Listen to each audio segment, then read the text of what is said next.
Hello, my name is David Wolowidnyk, and thank you for joining us here at the BC Liquor Store YouTube channel. I'm a spirit educator, an award-winning bartender, and the resident cocktail stylist of Taste Magazine. I love to head out and play in the snow, but I also love to come back inside and warm by the fire, especially with a spiked hot chocolate. In the 2021 winter issue of Taste Magazine, you'll find a collection of spiked hot chocolate recipes that I'm sure you'll enjoy. First off, we need a base hot chocolate recipe. Now, you might have your favorite. You're welcome to use it. I've included a beautiful hot chocolate recipe in the magazine that I'd encourage you to try. It's so simple.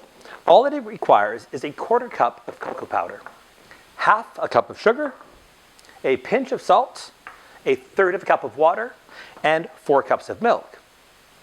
I start off by placing the cocoa powder, the sugar, the salt, and the water into a pot.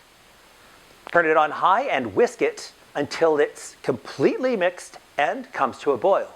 Then I'll turn the temperature down and slowly drizzle in the milk, stirring it constantly until it comes up to the desired temperature. Not too hot. You don't want to scald the milk nor burn yourself in the process of drinking it. But I've made some earlier.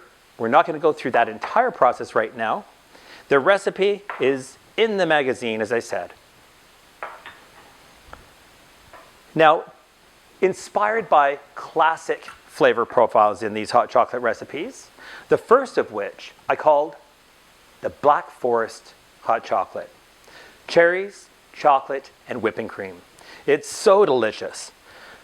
I'm going to start off by putting 60 mils or 2 ounces of this McGuinness cherry whiskey liqueur.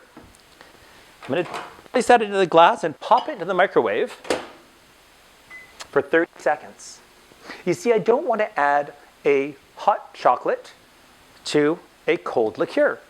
It's only just going to cool off the chocolate and make it below the temperature that you really desire. As you probably noticed, I took the metal sleeve off of my glass. The metal sleeve and the microwaves obviously don't mix very well together. Just a few more seconds and it'll be ready to go. Now, as I said, I made up some hot chocolate a little bit earlier.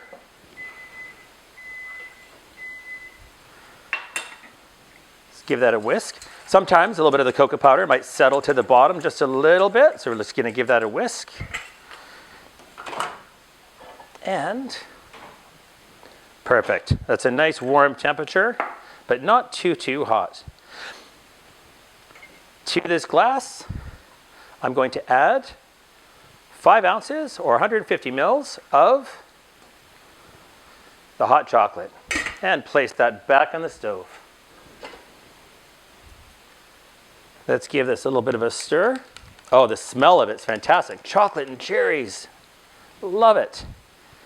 Now to that, let's add some whipping cream.